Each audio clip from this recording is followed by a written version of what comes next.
என் உயிரினும் மேலான அன்பு உடன்பிறப்புகள்.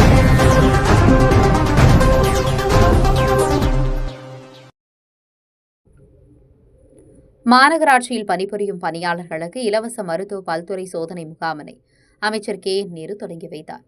திருச்சி உறையூரில் உள்ள நகர்ப்புற சுகாதார மையத்தில் மாநகராட்சியில் பணிபுரியும் பணியாளர்களுக்கு இலவச மருத்துவ பல்துறை சோதனை முகாமினை அமைச்சர் KN நேரு தொடங்கி வைத்து சுகாதார மையத்தினை பார்வையிட்டார். அதனைத் தொடர்ந்து தேசிய காசநோய் ஒழிப்பு திட்டம் மூலம் காசநோய் இல்லாத இந்தியா பிரச்சாரத்தின் ஒரு பகுதியாக காசநோய் குறித்த சிறப்பு முகாம் மற்றும் பிரச்சார வாகனத்தை கொடியசைத்து துவக்கி வைத்தார். திருச்சி மாவட்டத்தை காசநோய் இல்லாத மாவட்டமாக உருவாக்க அமைச்சர் KN நேரு தலைமையில் உறுதிமொழி எடுக்கப்பட்டது.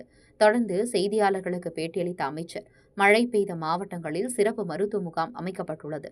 அந்த பகுதியை சேர்ந்த மக்களுக்கு எந்தவித நோய் பாதிப்பும் ஏற்படாத வகையில் தொடர்ந்து அவர்களுக்கு சிகிச்சை அளிக்கப்பட வேண்டும் உள்ளிட்ட பல்வேறு ஆலோசனைகளை வழங்கினார். நாளை கூட மெடிக்கல் கேம்ப் வந்து மழை விட்ட மறுநாள் காலையில் சென்னையில் 1000 இடத்துல மெடிக்கல் கேம்ப் போட்டாங்க. 800 இடம் வந்து ஹெல்த் டிபார்ட்மெண்ட்டு, 200 இடம் மாநகராட்சி போட்டது. அது மாதிரி எங்கெங்கே தேவை இருக்கோ மாநகராட்சியில் கேம்ப் போட்டு அவங்களுக்கு எல்லா சிகிச்சையும் கொடுக்க சொல்லி முதலமைச்சர் உத்தரவு கொடுத்துருக்காரு. அந்த வகையில் எல்லா இடத்துலையும் இப்போ வெள்ளம் எங்கே வந்ததோ அங்கே இடத்துல பூரா மெடிக்கல் கேம்ப்பு அங்கே நகராட்சி இருந்தால் நகராட்சி மூலமாக, இல்லைனா ஹெல்த் டிபார்ட்மெண்ட் மூலமாக செய்ய சொல்லி முதல்வர் உத்தரவு தந்திருக்காரு. அந்த வகையில் தான் இன்னைக்கு கூட இது தமிழ்நாடு முழுவதும் பண்ணுறாங்க காசநோய்க்காக. வேற ஐடியாவா?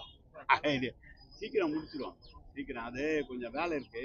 எல்லாம் அரைகுறையா தரக்கூடாது, முழுசா திறக்கணுங்கிறதுக்காக கொஞ்சம் டிலே பண்ணிருக்கேன். ஜனவரி பொங்கலுக்குள்ள முடிச்சிருக்கேன். வெள்ளம் பாதிக்கப்பட்ட பகுதிகளில் ரேஷன் கார்டு வந்து 2000 தரணும் முதலமைச்சர் அறிவிச்சிருக்காரு. ஆனால் கூடுதலா தரணும் தொடர்ந்து கோரிக்கை வைக்கிறாங்க. சம்பந்தம் இல்லாத ஊசி போடுறத பத்தி கேளு. என் உயிரினும் மேலான அன்பு உடன்பிறப்புகள்.